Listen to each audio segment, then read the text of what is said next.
Welcome to episode 3 of Here's the Stitch. So we are going to have 3 segments today, just like we normally do. Our first segment will be with Stephanie, the designer of the Cloudcatcher cowl that launched today, or March 11th, when you watch this episode. The second episode will be talking about my works in progress and my one single finished object. There hasn't been much knitting. And then third part of the episode is right now. It's us. We're going to record us chatting about the new colors. So thank you for joining us for episode 3.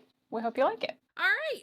Welcome back to episode 3 of the Here's the Stitch podcast. With us for tonight, we have Stephanie Lotvin, also known as Telly Bean Knits. I'm excited to chat with Stephanie for a few minutes here. She launched a brand new cowl today, along with our spring collection, the Coleman collection. So excited to chat with you, Stephanie, about the sample and the yarn and you in general. Yay! I'm excited to talk to you guys about it too. I'm really it's been really fun to knit, and I feel like it helped to get me into the exact mood that I wanted to be in right now as the weather is changing, because I don't know how it has been for you, but the January, February, it felt long and it was cold. We have sunshine today. It's up to 70 degrees here, and so it feels like springtime, so it felt like the perfect day for launching this. It is spring here today too. In our newsletter for tomorrow, I think. Maybe it was in today's. I mentioned that the dogwoods are blooming outside of my office, and they're the ones that smell like the stinky fish. They're pretty, right? They are pretty. Yeah. They have a scent. Yeah, it's the scent of spring here in the South. So awesome, Stephanie. So you and I met several years ago at the Zombie Knitpocalypse. You have done a couple of designs for us in the past. Yes, I have.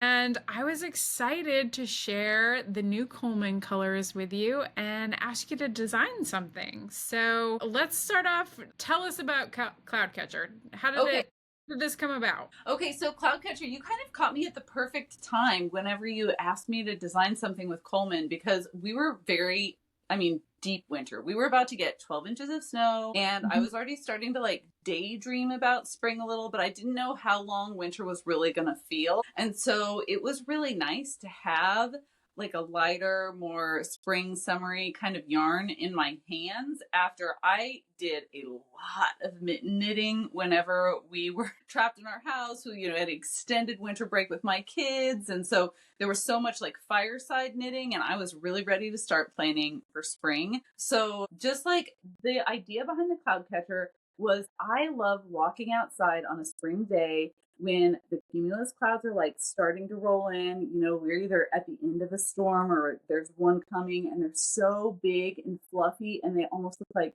cotton candy, and the sky is so blue behind it. So that was the inspiration for the cowl, and the yarn worked really perfectly with it because the combination of linen and cotton, or linen and silk, was just so magical for the lace. The drape on it is so perfect for that time of year and capturing that feeling of lightness. And so I just had so much fun designing this particular pattern, and blue is my favorite color, as you can probably tell.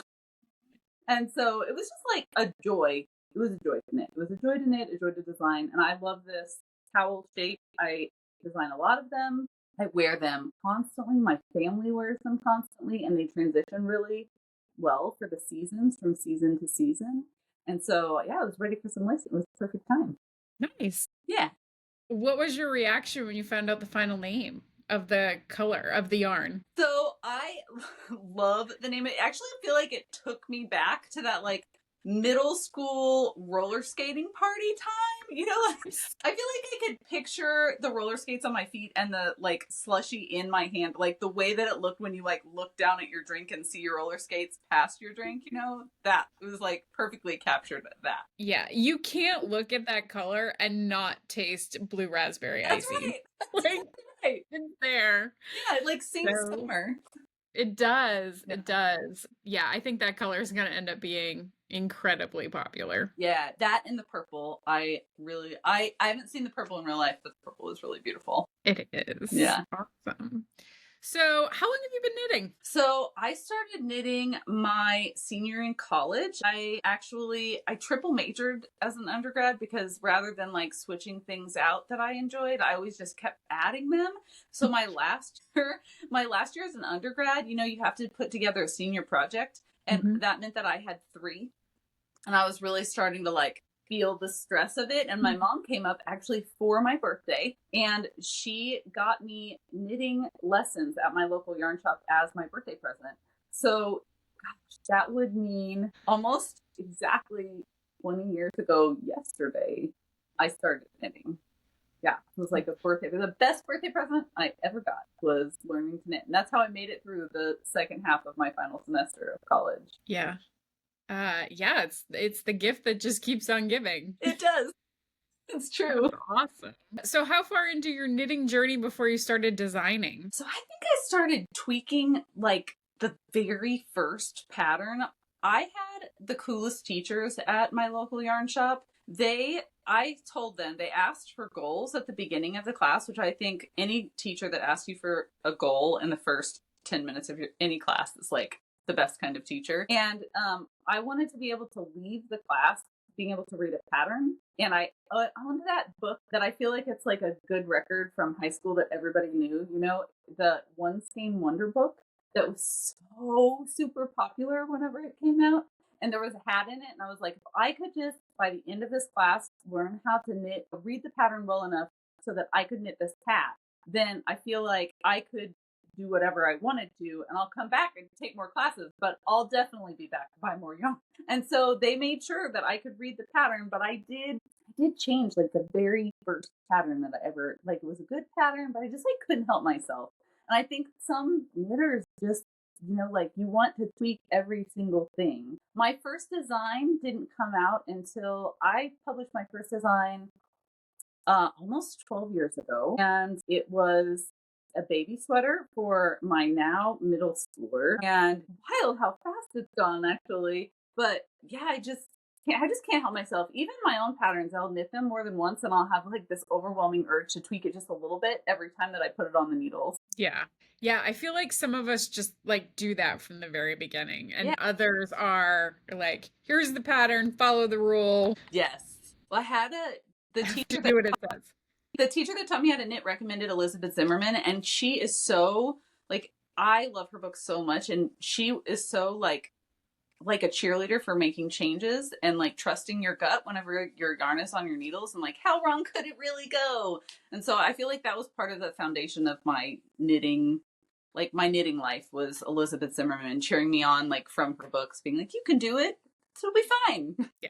How long does it normally take you to design something from start to finish? It depends on the project. I would say I've had some patterns, and this is pretty rare for me, where I have the idea in my head and it flies off the needle in under a week. That doesn't happen that often. A lot of the times I will knit even things that I feel really confident in the idea before it goes on the needles. Things that I've swatched a lot for will get on the needles, and then I'll rip them. It's really, really common for me to rip out an entire project 4 or 5 times and even get all the way to the end. I don't mind ripping. I actually love the feeling of like pulling out the stitches. I find super relaxing, and although I have a lot of finished objects, I think I'm probably more of a process knitter. Like in my soul, I just like to have something going all the time.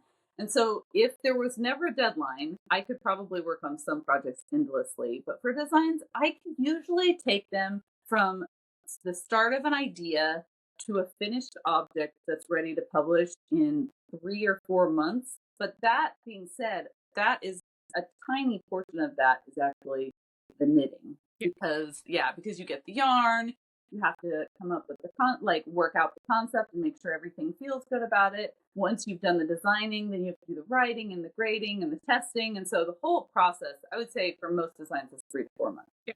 And you did this one faster because... I did. I was motivated though. I felt like I will say though, I did reknit this 3 or 4 times. Sometimes I get to the end, I'm like, if I had made a decision about that row being 2 or 3 rows sooner, the whole thing would just, it would fit better. I would feel more comfortable with it. And I have a really hard time putting out a design that I don't feel really confident in. And so, yeah, sometimes I'll just rip and rip and rip. I did take this one out a lot. Yeah. And the yarn held up no problem. It did, no problem. Yeah. It was still I'm sure great. that's not always the case. Yeah. No, you're right. It is not always the case. But yeah, it held up beautifully. I love Coleman. That yarn is just so versatile. I absolutely love it. And I'm really glad you did an accessory with it. It's not something we promoted as a summer garment yarn. Yeah. So a lot of our designers make garments with it, obviously. So it's really nice that you did something different than a garment, especially as a more transitional piece with the bright color. Yeah, and it's fun to do, like with all the spring colors, it's fun to have like a little pop of color that you can throw on with whatever you're wearing in the spring or summer. I like that. I can see why it's used so much for garment yarns because the drape is so good whenever you're wearing it. So I was thinking while I was knitting, like, I bet a good long stretch of stockinette would be really nice to wear. Yep. Yeah. Yep. Yeah, we've got a bunch of them. All right, so we got to wrap up here. I got one one question for you before we jump into our rapid fire questions. What's on your needles right now? Right now I actually have it right next to me. I have a really simple garter stitch shawl that's worked from end to end that has, it's hard to see it when it's not blocked, but it has a little loop detail. I do this a lot. This is my 5th one of these on the needles. I will get really obsessed with a shape or a design and I just want to knit it over and over and over again. So that's what I'm working on now. Yeah, you've been doing this kind of cowl shawl design for a while now. Yes. Is that continuing or are you ready to move on to something new? So that's a good question. I have lots of ideas and plans for the future, but these cowls I think are always going to be in my repertoire. They are 100% the most worn thing in my house, and it's the thing that my family fights over the most, like who gets to wear what when. Like my husband wears them, both my kids wear them, I wear them. I rarely get to wear them because everybody else calls dibs first. And they're great for color work, and I love color work so much, so I don't see them going out of my future plans for quite a while. Yeah. All right, lightning round. Cats or dogs? Ooh, cats. They're soft. Coffee or tea? Sweet or savory? Sweet. Your least favorite stitch technique? Linen stitch. It takes so long. It is. And I love Tiff Nealon's herringbone stitch detail, but that one is also a beast. Yeah. Do you currently have a favorite designer? Ooh. So I love Lisa K. Ross of Paper Daisy. She's like my yarn soulmate and my knitting bestie. And so she always does things that inspire me and that I wouldn't think of. So Lisa. Yeah. Good shout out. Yeah. And then what are you watching or reading? Right now I'm reading the Moonflower Murders. I'm reading a lot of murder mysteries right now. And so I just finished Magpie Murders. Actually, I think there's no the. I feel like that's a part of the book, but there's no the. But I'm in the second one in the series. Awesome. Yeah. Awesome. Well, thanks for taking a few minutes out of your evening to chat with us. Thanks for having me. Yeah, it was a pleasure. It's been forever since we've talked. I don't think we've both been to ZK at the same time in years now. So yeah, the pandemic just changed the way that I travel. The way we all travel. Yeah.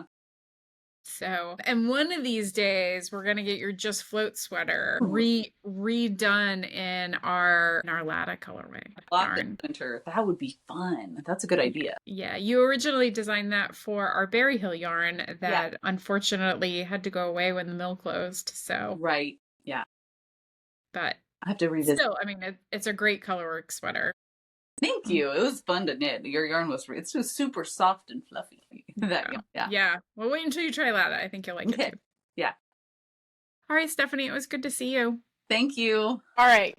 What am I working on? It has been an incredibly busy month around here, so there hasn't been a whole lot of knitting happening. Despite going to a knitting retreat and I have talked with you guys since I got back from Knit Up North. Went to Virginia Beach, started a new project, and got a good bit of knitting time then. And then from there, it's just kind of fallen off. So I do have a finished object. I did finish the grid gambit, and this is out of our Lottie base, and then that is the color changing yarn, and then the solid tone or the tonal is our Lada New River colorway. So I finished this. This was a super fast knit for me. It never gets too big. There's never a ton of stitches on your needles. Really, really enjoyed it. Really potato chippy. Never needed the chart after I got going. It was probably the first little bit here as you're getting started where I wasn't quite seeing it just yet. And then I wasn't sure where things were, where you were doing salvage for the seam on the back versus the I-cord. So it took me, like I said, maybe a repeat or two before I really got the rhythm of it, and then I never needed the chart again. I was just paying attention to stitch count before you then kind of jog and whatnot. So really fun project. Really enjoy wearing it. It feels really good on, and yeah, I see why this pattern is so popular. So it is the Grid Gambit by Samantha Guerin. She's doing a knit along for it. I think Black Mountain's doing a knit along for it. I think Do You Knit may be doing something with it. This cowl seems to be absolutely everywhere right now, and I certainly see why. So if you haven't made yourself one, I would highly, highly recommend making one. And that is my only FO. I technically have 3 whips, but my peach fuzz sweater that I was working out of the loop yarn, I completely have stalled out on. If I have made any progress on it since the last time you saw it, it is not enough to even discuss. So, yeah. It's just kind of gotten forgotten. I have continued to work on my brother-in-law's Christmas socks. These have been living in my purse. So I did get through the gusset decreases and I'm on to the foot, and yeah, actually making progress on these. It's crazy what leaving the little sock bag in your purse and taking it everywhere with you will do for the success of actually knitting the sock. So yeah, once again, I do not have the tag for this. I have no idea what the yarn is. It is Carolina Panthers E variegated, and it's flashing similar to a self-striping, but you can see it's definitely not. So yeah, maybe Mark will get those in July. We shall see. So making progress on that. And then last time I recorded, I had gotten back from the Knit Up North retreat. I had told you that I had bought some yarn there that I ended up needing to ship back instead of bringing back with me. And that yarn and I were reacquainted at Virginia Beach, at the Virginia Beach Yarn Getaway. And I had bought some Spin Cycle yarn from Cream City Yarn, and this is their exclusive colorway. I don't think it's gonna work here, but it's called Cream on Top. I had bought 2 skeins of this, and one I absolutely loved. The second one worked well with the first one, but didn't have nearly as much orange in it that I was really enjoying. So I ended up probably not needing the second skein technically, but I did dip into the second skein because I did a lot of color management for this. So I cast on Sheep Camp. I bought this yarn with the intention of making Sheep Camp with it. And then we did a special colorway for the Virginia Beach Yarn Getaway this year called Dugong. And that is this. So I love it. I'm going to fold it in half just so I can hold it better. I was super concerned about the contrast, and it does get a little wonky in places. This was actually the beginning of the skein where I started. Well, yeah, this is where I started the skein. And starting with the blue up at the top, I really just wasn't feeling it. So I got to about here and ripped back out and started with the other end of the ball. And really, really happy with how this worked out. This blue part in the skein was incredibly long. So I edited a good bit of that out and then did the same down here at the bottom, edited some of that out. I kind of wish I hadn't. I kind of wish I had let the blue go on because it did go into another color at the very bottom there. But yeah, so I think this blue is actually some of this that I ripped out. But either way, this orange part in here was why I fell in love with that particular skein. So I am moving along. This is, like I said, it's the sheep camp sweater. I am knitting the 3rd size, and that is the schematic. The schematic does call for a extremely long yoke, which I did not do. And then I will knit my body a little longer. The body length on this is only 6.5 inches, which is not what I will do. So yeah, this is the sweater by Jennifer Berg. And that's it. That's all I've got for knitting is the yoke and some inches of the body of that sweater. Seems like a lot, but for an entire month, that's really not a whole lot of knitting. But yeah, like I said, things have been busy around here. And I will get back to knitting. Really, that's it. So if you haven't picked up on this, we do record these segments out of order from how you're going to see them. So I had a lovely conversation with Stephanie this evening. Dax and I also had a great chat about color work, about developing the new colors, and that was tons of fun. So thanks again for joining us. And now you're going to check out my chat with Dax. So have a great week. Thanks. All right, Dax, episode 3, segment 3. Yeah, I'm finally here. You are. You made it to the podcast. Yes. I mean, you're here a lot. Yeah. Just not on the podcast a lot yet. Exactly. Yes. It's coming, I promise. So, I guess people haven't met you yet. So we talked about what we're going to talk about, but you're Dax. I am. I am the dyer. One of them. One of them. The majority one at this point. Yeah, but you know. You do more around here than just dyeing yarn. I do. Yes, I do. You want to talk about it? Here / office assistant / cat sitter. Cat sitter. Yep. So yeah, here we are. And we're here to talk about the spring collection. Yeah.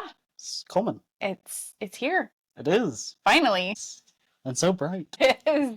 And it feels like spring today. Finally. Yes, it's in the 70s in North Carolina. Yeah, spring here is like 70. There is that slow warming. Yeah. So. Yeah.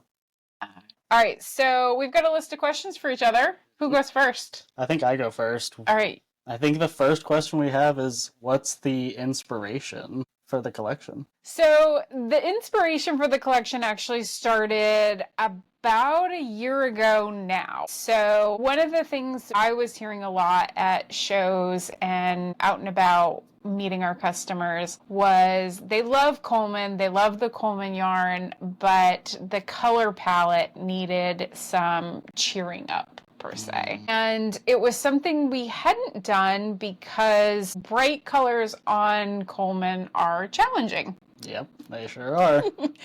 And I knew they would be, so we were kind of avoiding them. But I knew we needed some bright color last spring. So you and I started working on it, fall? Late fall? Yeah, I think like October. Was it that early? I think so. October, November, maybe. Okay. And yeah, I wanted to add some brightness to the collection for, one, because our customers were asking about it. 2, I wanted to round out the color palette of Coleman in number of colors, adding some brights, but also some missing colors that I felt like we were missing. And then we're doing H&H this year. We will be at our first large wholesale event this spring. And we knew that back then. That was always part of the plan for this spring, and I knew having those by then was going to be important. So that is the why, or at least the initial why. Yeah. So my first question for you, I think, is getting a little ahead of our story here. So how did we go about figuring out colors? Where did we start? What was the first thing we did? Well, the first thing we did was we pulled out all of the sample skeins and laid them out in the color order that we usually keep them in, which was very helpful. The Coleman skeins, you mean? The Coleman skeins, okay. Yep. Yeah, because we have, example skeins. I call them the photo box skeins. They're the ones we skeins. photograph. Yes. And we have them for every color that we have in the collection. In all of the collections. And we laid them out and we kind of started collecting them in like these like seasons, I think is how we were thinking of them. And we were kind of seeing what was missing color-wise. Yeah. Some of the colors were obvious that we knew we were missing something. We also had a couple of colors in the collection that we needed to get rid of. Yes. Yes, we did. So we have discontinued clay. Yep.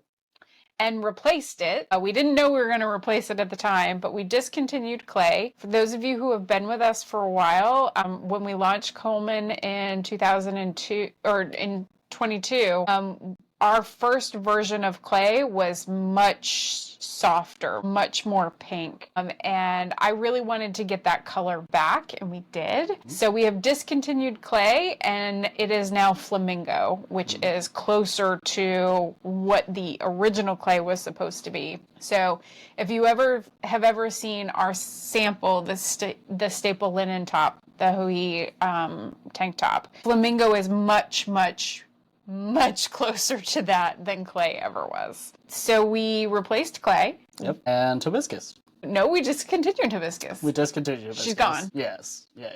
I'd say Dazzler kind of clay. It's not, I mean, it's more bright and fun. Yeah. The inspiration is doll-like, but I think it kind of fits in where hibiscus was. Right. And then our problem child, there's always one. Indigo? Yeah. Yeah. So we actually discontinued indigo and blue heron across the platform. Similar issues. Yeah, in September, October? Yeah, it was like midway through the year, I think. Yeah, we were having issues with the color. One of the dye powders that's in that is a little temperamental, and was making a lot of issues with dye powder recently. And that indigo indigo and blue heron are they the same recipe? Not anymore, but I think they were. I think they were very. They were very, very similar. So. We discontinued both of those, and we have since brought back indigo. So she's back and better than ever, and a lot more stable. A lot more. She's had some therapy. Her and her therapist have worked out something. Came to some conclusions. Yes. So that's kind of where we started with those. And then we actually hit the dye studio. So talk about your first steps in the dye studio. Yeah, so a big thing with developing colors is we actually break up our normal skeins of Coleman, which are 100 grams? 115. 115. Yep. Yes, it's special. Coleman special in a lot of ways. Yes. So we break those up into smaller mini skeins that we can use for this purpose specifically, and then we start mixing. Yep. And the mini skeins is how we develop all of our colors. Everything starts as a mini. So if you've ever shopped the mini bar, that is what those minis are usually. So you can, if you really like dig around in the mini bar, you can be like, oh, they were trying to find an orange. Or you can see some of our development patterns just checking those out. Yep, you can for sure. And what that allows us to do is that allows us to, one, sample on smaller yarn, smaller quantities, less expensive quantities. It's just easier to burn a mini than it is to burn a full skein or even over a full dye lot. I mean, I think we got like 10 out of the regular Coleman skein, maybe 15. Definitely wasn't 15. It was probably like 5 or 6. But yeah. So that is something we do across the board. So yeah, talk about that. Talk about the minis. The fun of the minis. Well, I got to learn how to make minis. It was my first time. I'd never split up like a larger skein into smaller ones. And it's quite the process. But it's fun, like, once you get the hang of it. It's some good podcast time. It is, yes. Along with twisting, like it's kind of the same feel. So yeah, I got to do that. And then once we have our minis, we've mixed up like what we think we want to do with the dye. Then comes we stick them in like a little cup and then dunk them and set them, and then we stick them in the microwave, which is how we develop all of our minis. It's so much faster than regular dyeing. It is. So we use clear plastic containers and we treat them as mini dye pots. We put in the dye and the yarn, and then we dunk it around like we do with regular dye pots. We add the acid to it, dunk that around, and then it gets up in the microwave. Yep.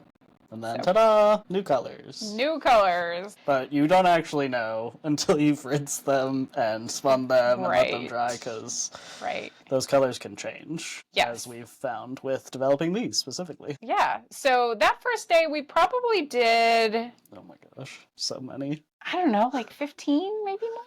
Yeah, at least. I mean, I think we broke at least 4 skeins, so yeah, we probably have about 15 to 20 minis.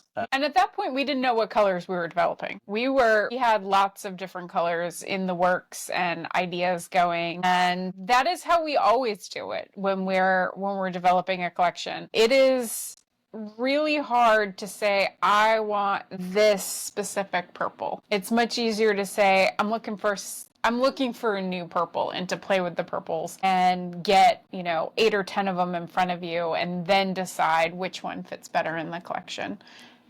Yeah, I was going to say, a big thing that we usually do is we kind of look at, I mean, you and Kristen developed so many colors, like, we have so much to look at for just a baseline, and so a big thing is we kind of collect them all together, like, oh, we want a purple, so we'll collect all of the current purples, and we'll kind of like, oh, well, this dye, it has this dye in it, and this dye, and this dye, maybe that will make this purple that we're looking for. It's like it's a lot of guesswork. So, for example, Cardinal on Coleman, Scarlet on Lada, and Jam Session on Noda, Biddleville, and all of our superwash colors are the exact same recipe.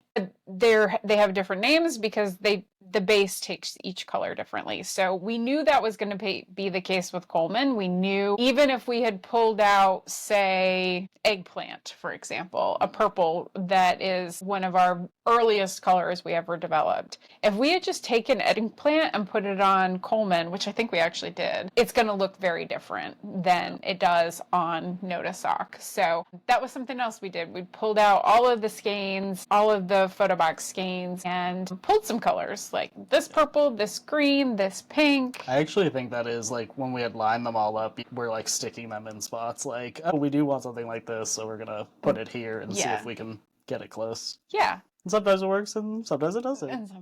And sometimes you develop our orange that we got. Yeah. Which wasn't intended, but it works so well. Yeah. All right. Anything else about developing the colors? Do you want to talk about the challenges that we've had? We can touch on that in a second. Okay. But basically, it's just a bunch of trial and error. Yeah. Is what it boils down to. Yeah. It's very much putting a mark and then kind of hoping that it hits. Yeah. Yep. All right. Well, what were some of our challenges getting bright colors on Coleman? Coleman loves to bleed. And the more dye you put on it, the more it bleeds. Especially those really intense, like, bright colors, the neon kind of looking colors, which all of these are pretty neon, so that is a big challenge. You also experimented with the bleeding using different ways of setting it. Yes. Citric acid is kind of our standard on what we use for most of our colors, and most of the time it works, like, pretty well. For the most part. But a good thing to also try is we also use vinegar in case the citric acid just isn't reacting well to some of the dye powder. Yeah. And sometimes if you just keep adding acid to it, it's obviously going to make it more acidic. It's going to help things set better. But then you start to get into crunchy yarn. Yeah.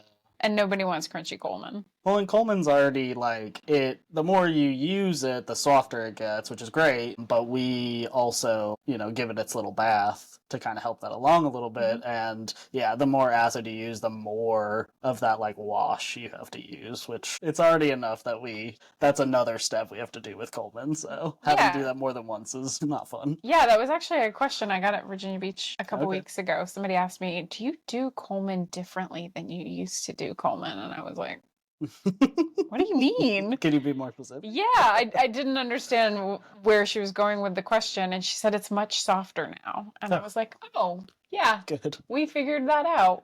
So we actually soak Coleman in Eucalyptus before it gets dried. So it's softer. Yeah, having to do that twice to get the rest of the acid out? No. So just another reason why Coleman's more challenging. It needs that soak bath. Yeah, so our challenge was the bleeding. Who are our bleeders? So from the very beginning, we had an issue with our purple, Vice. She's now known as Vice. Sweet Vice. She had lots of nicknames along the way. Yeah. Shout out to Brenna, actually, I think. Brenna named Vice. Vice. Yep. So yeah, we had a lot of issues with Vice just from the very beginning. It just wasn't coming out the way we wanted. We had pictured it to be a certain color and to look a certain way, and we just could not. I think originally it was like the neon pink that we were trying to get in there a little bit, and it just, none of the neons would stick. I think 620 was the original one that we were trying to mix with it, and it just would not stick in it. The neon pink just bled out. Coleman does not like that. Yeah, Coleman doesn't like neon pink. But yet Dazzler was never a problem. Yeah, because Dazzler doesn't have any neon pink, actually. We managed to get that without that. So, what about your other bleeder? Key lime. Sweet key lime.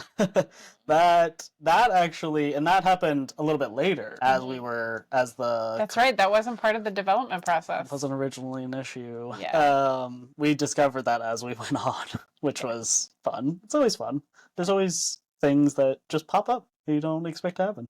So after we do the minis, what's next? After we do the minis, we gotta scale up. So once we have colors and we stick them in line and we decide yep, that looks perfect, that's exactly what we want, we have to scale them up to the full dye lot, which is 4 skeins, 115 grams. Now we know. And yeah, so that proves its own challenges because you have to can only scale up neon pink so much before neon pink will just take over everything. There are several dye powders that we use on a regular basis that when you scale them up, it's not proportional.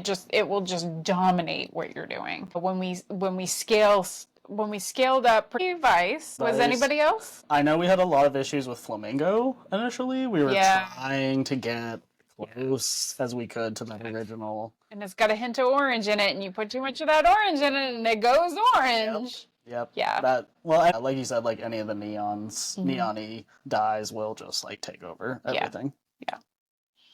Yeah. So yeah, we scaled them up. We needed to tweak a couple. Yep. And then we dyed full dye lots, and we started looking for sample makers. Yeah. Which we found pretty easily, which was great.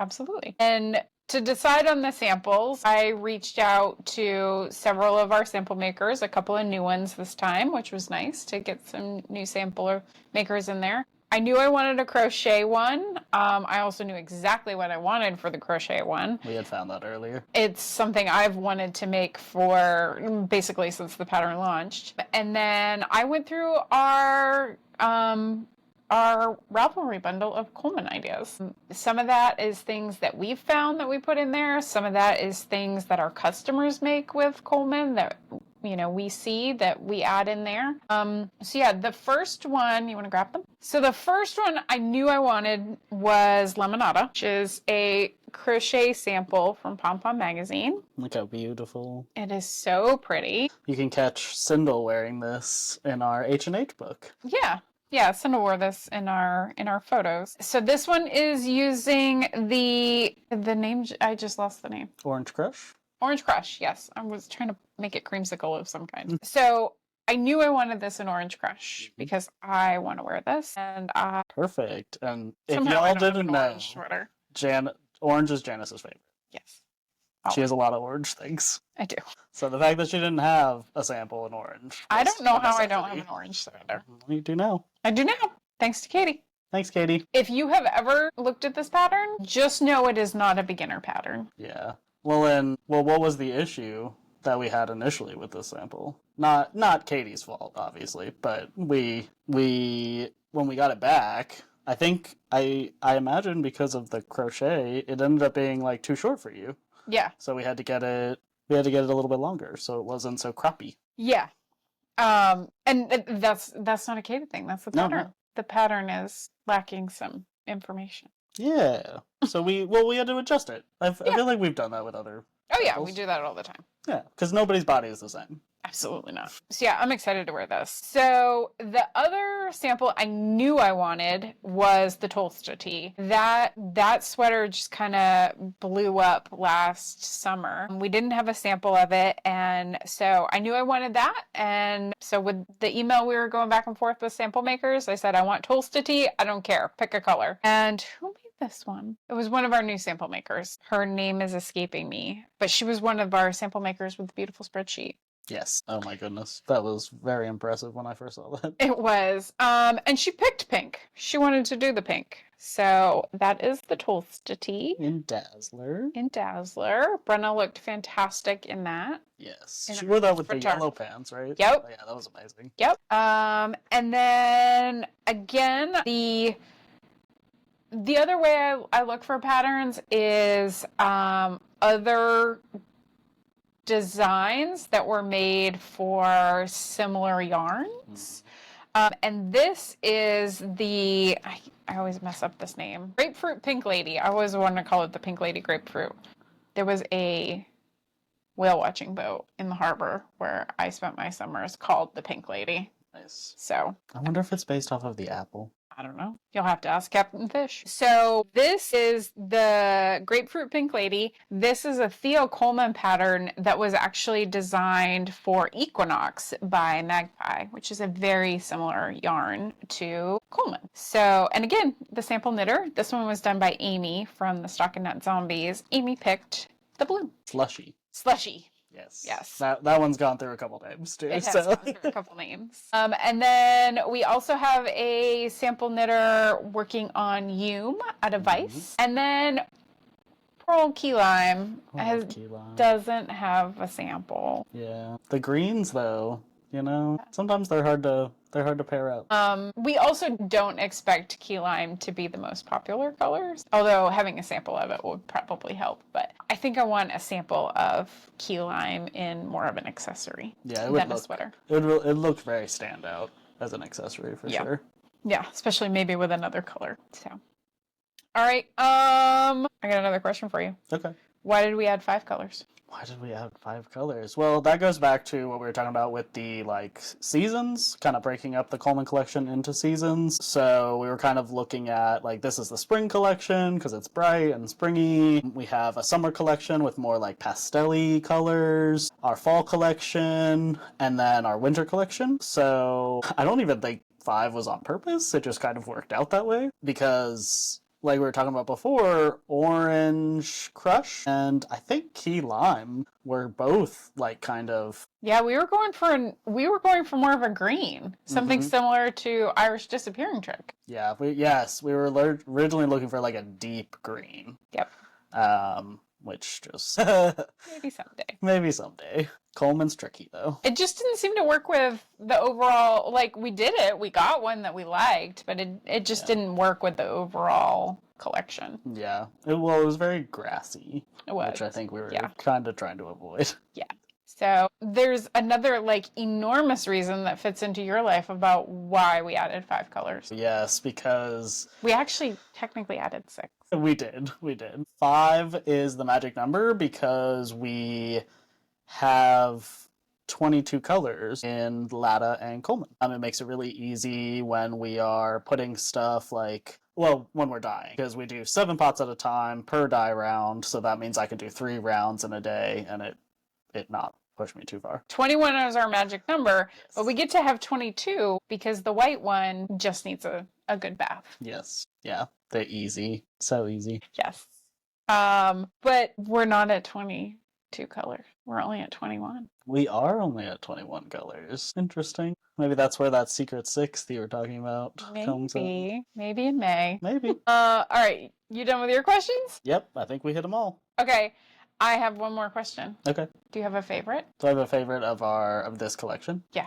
Well, my initial instinctual answer, because my favorite color is purple, is to say purple. But on principle, I do not like the ones that give me too much trouble in the dye studio because it feels like a curse sometimes.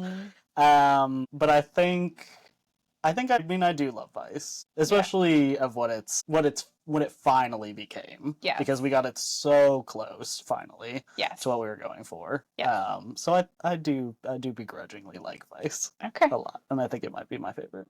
I'm excited to see it actually knit out. Yeah, me too. Okay. What about you? Do you have a favorite? That's a loaded question. I twisted them the other day, and And you got the experience of rinsing them all. did. I hadn't rinsed the new Coleman bright colors until last week. So when they went into full production, when I was twisting them, every time I would grab one, I'm like, oh, this one's my favorite. So I think I twisted Dazzler first. I was like, I love this color. It's so pretty. And then I twisted Key Lime, and I was like, I really want something out of Key Lime. And I actually tried wearing our Women at Work, Brenna's Winter Albina, that's Women at Work and Fears. I tried wearing that recently, and everybody was like, that's not your color. It's not your color. So I can wear Sundrop, but Key Lime, it's just a little too intense. A little too much. And then, and then I twisted Slushy, and I was like, oh, it's just so good. You can taste the blue raspberry icy. Yeah, immediately that was like, when I think it was Hannah finally said that, I was like, oh my, there it is. There's the name. For sure. But I think, I mean, it's like picking a favorite pet. Like, how do you pick one? But I do kind of think it's the... Yeah. It's a great color. It is. And Flamingo. I'm so excited to finally have Flamingo. Yeah, I'm so glad we finally got that color back. Yeah. So, all right. Well, we rambled much longer than our 10 minutes. So, thanks for those of you who stuck around. And Dax will be back in next month's podcast. I will. Yep. You want to give a little teaser what we're working on? Oh, you're going to see all about Carolina. Yeah. Which we're going to this weekend. Yeah. We leave in 2 days. We're recording a bunch of behind the scenes footage of getting ready for Carolina and all that is involved in that. That's why our shelf looks so sad. Yeah, that's why the shelf is so empty. And if you look really closely over Dax's shoulder there, you'll see the black body bags that are all of the bags of yarn. The yarn is packed. The yarn is packed. You and I? Not so much. No. That's the last thing that happens. Do you have to do laundry? Yes.